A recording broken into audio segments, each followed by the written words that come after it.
नाज़रीन ग्रामी, पाकिस्तान के पास ऐसे ऐसे हथियार मौजूद हैं जो दुनिया में ना तो इंडिया के पास मौजूद हैं और ना ही अमेरिका और इसराइल के पास होंगे। इसलिए जैसे भी हालात हो, पाकिस्तान को हराना मुश्किल ही नहीं बल्कि नामुमकिन तरीन काम है।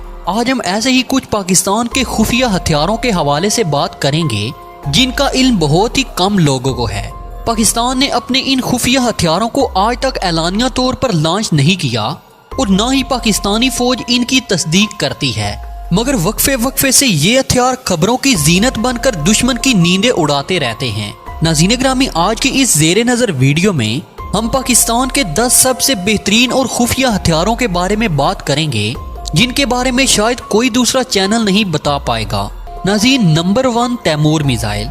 दोस्तों, एक अंदाजे के मुताबिक पाकिस्तान तैमूर नामी बैन बरे आज़मी मिसाइल बना चुका है जो कि 7000 किलोमीटर रेंज का हामिल है। इस मुमकिन हथियार से अमेरिका सख्त परेशान है। अमेरिका की इस परेशानी का अंदाजा आप इस बात से लगा सकते हैं कि अमेरिकी सदर बराक ओबामा ने अपने दौरे इक़्तिदार के आखिर में पाकिस्तान को इमदाद के इवज़ अपने मिसाइलों की रेंज कम करने के सिलसिले में बात की थी, जिसे साबका वजीर आजम नवाज शरीफ ने जनरल राहील शरीफ के खौफ से ठुकरा दिया था। दोस्तों, अमेरिका की ख्वाहिश ये थी कि इमदाद के इवज़ पाकिस्तानी मिसाइलों की रेंज इस कदर कम कर दी जाए कि मिसाइल इसराइल तक कभी ना पहुंच पाए और इस मुआहदे की बदौलत पाकिस्तान का तैमूर मिसाइल प्रोग्राम भी खत्म हो जाए। नाज़रीन, नंबर 2, दुनिया का स्मॉल एटम बम। पाकिस्तान का दूसरे नंबर पर खुफिया तरीन हथियार दुनिया के सबसे छोटे एटमी हथियारों को तस्वर किया जाता है। 2001 में जनरल परवेज मुशर्रफ ने एक इजलास के दौरान अमरीकी ओहदेदारों के सामने हैरत अंगेज इंकशाफात किए थे कि पाकिस्तान क्रिटिकल लिमिट से कम मिकदार में प्लूटोनियम को इस्तेमाल करते हुए एटमी हथियार बनाने में कामयाब हो गया है, जिस पर अमरीकी ओहदेदार सख्त परेशानी में मुब्तला हो गए। गोया के परवेज मुशर्रफ ने अमरीकियों के सामने हालात की नज़ाकत को बांपते हुए इंकशाफ तो कर दिया, लेकिन पाक फौज ने बाकायदा तौर पर कभी ऐसे खुफिया हथियारों के होने की तस्दीक नहीं की और इस राज को आज तक राज ही रखा गया है। नाज़रीन, नंबर 3, कमर्शियल हथियारों में एटम बम गिराने की तरमीम। दोस्तों, इंतहाई मोहतात अंदाजे के मुताबिक पाकिस्तान में मुमकिन तौर पर चंद कमर्शियल हथियारों में ऐसी तब्दीलियां की हैं जिनकी बदौलत जरूरत पड़ने पर इनके जरिए किसी भी दुश्मन मुल्क में हिरोशिमा और नागासाकी तर्ज का एटमी हमला किया जा सकता है। और इन हथियारों में की गई तब्दीलियों का डिजाइन इस कदर मुख्तसर है कि कोई हथियारासाज कंपनी इस मामूली सी तब्दीली के पीछे छुपा राज कभी भी समझ नहीं पाएगी। नाज़रीन, नंबर 4, हाइड्रोजन बम। नाज़रीन ग्रामी, एक मुनज़्ज़म अंदाजे के मुताबिक पाकिस्तान ने 2012 में हाइड्रोजन बम तैयार कर लिया था। अगरचे हाइड्रोजन बम से मुतल्लिक अभी तक फौज की जानिब से कोई बयान सामने नहीं आया, लेकिन दुश्मन के दिलों में दहशत पैदा करने वाला ये हथियार खुफिया हथियारों की लिस्ट में हमारे पास चौथे नंबर पर आता है। बाज़ अमरीकी माहिरीन के मुताबिक 3 सितंबर 2017 को शिमाली कोरिया ने जिस हाइड्रोजन बम का तजुर्बा किया उसकी टेक्नोलॉजी पाकिस्तान ने शिमाली कोरिया को फरोख्त की थी। नाज़रीन, नंबर 5, स्टेल्थ न्यूक्लियर टॉरपेडो। दोस्तों, टॉरपेडो एक ऐसा हथियार होता है जो ज़ेरे समंदर आबदोज की तरह सफर करके समंदर में मौजूद किसी भी बहरी बेड़े या आबदोज को अपनी तबाही का निशाना बनाने की सलाहियत रखता है।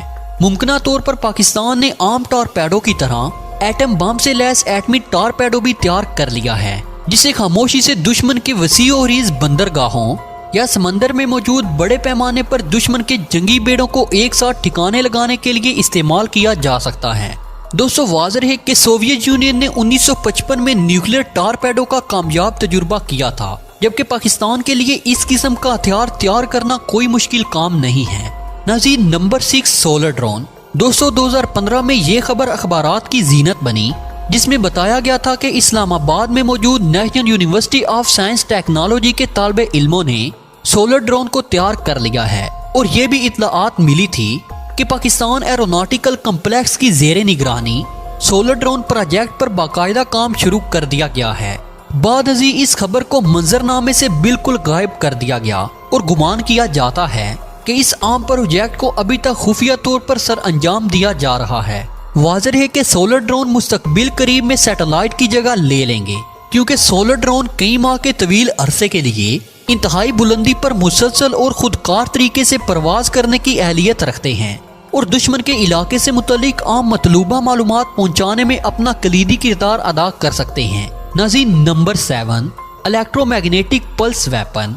दोस्तों, इलेक्ट्रोमैग्नेटिक पल्स वेपन ऐसे हथियार को कहा जाता है जो निहायत खामोशी से दुश्मन के किसी भी मखसूस इलाके में मौजूद तमाम तर मवासलाती निज़ाम को सिर्फ 1 सेकंड के मुख्तसर वक्त में दरहम बरहम करने की अहलियत रखता हो।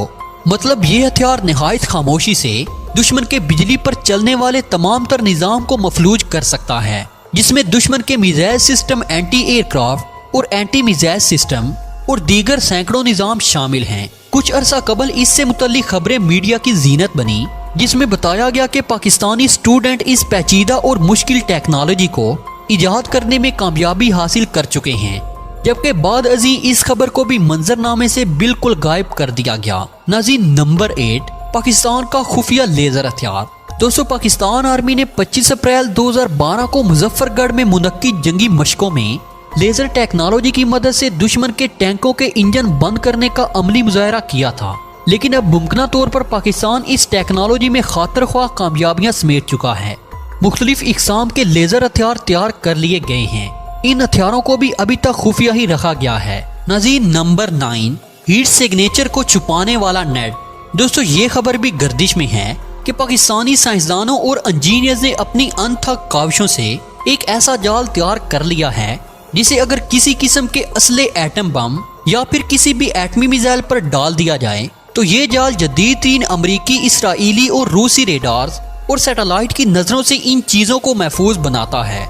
गुज़श्ता साल में भारत ने इसराइल से ऐसे ड्रोन और दीगर साजो सामान खुफिया तरीके से हासिल किए हैं जो ज़ेरे ज़मीन बंकर्स में मौजूद असलिया और दीगर एशिया की निशानदेही करने की सलाहियत रखते हैं। लेकिन पाकिस्तान के पास मौजूद इस मुमकिन टेक्नोलॉजी से ये तमाम तर दुश्मन के किसी भी काम नहीं आने वाली। नाजरीन, हमारे पास आखिरी नंबर पर यानी 10वें नंबर पे है मजबूत तरीन आर्मर्ड। 2003 में जब ऑपरेशन इराकी फ्रीडम के नाम पर अमरीकी M1 इब्राहिम टैंक इराक की गलियों में दंदनाने और तबाही फैलाने लगे तो इराक भर में फैले मुजाहिदीन सरतोड़ कोशिश करने के बावजूद इन अमरीकी टैंकों को मौसर हमले के बाद भी तबाह नहीं कर पाए थे, क्योंकि इन टैंकों के ऊपर और इर्द गिर्द ऐसी मजबूत तरीन धात को लगाया गया था जिस पर हर तरह का हथियार बेअसर साबित हुआ। बाद में मालूम हुआ कि वो धात दरअसल यूरेनियम के मरकब से बनाई गई थी। दोस्तों, ये धात दुनिया की मजबूत तरीन और खुफिया रखी जाने वाली धात है। खबर के मुताबिक पाकिस्तानी आर्मी के ज़ेरे इंतजाम खुफिया लेबॉर्ट्री सेंटर में इस धात को कामयाबी से तख्लीक कर लिया गया है, जबकि एक अंदाजे के मुताबिक दुनिया की सख्त तरीन धात होने की वजह से इस धात के टुकड़ों का इस्तेमाल पाकिस्तान के कई मिसाइलों के निचले हिस्से यानी रॉकेट बूस्टर की थ्रस्ट को कंट्रोल करने के लिए भी इस्तेमाल किया जाता है। इस धात की तख्लीक और इसके इस्तेमाल को अभी तक खुफिया रखा गया है। नाज़रीन ग्रामी, जैसे भी हालात हों, पाकिस्तान को हराना मुश्किल ही नहीं बल्कि नामुमकिन तरीन काम है। इसलिए अब दुश्मन को भी समझ लेना चाहिए कि पाकिस्तान के साथ किसी हाल में भी पंगा लेना महंगा पड़ सकता है। तो दोस्तों, ये थे पाकिस्तान के वो हथियार जिनकी बदौलत दुश्मन कभी भी पाकिस्तान की तरफ मैली आंख से नहीं देख सकता, और अगर दुश्मन मैली आंख से देखने की गलती कर बैठे तो इनमें से कोई ना कोई हथियार दुश्मन के मुकद्दर में लिख दिया जाएगा। तो दोस्तों, अब तक की अपडेट्स के लिए इतना ही। मिलते हैं एक नई वीडियो में, तब तक के लिए अल्लाह निगहबान।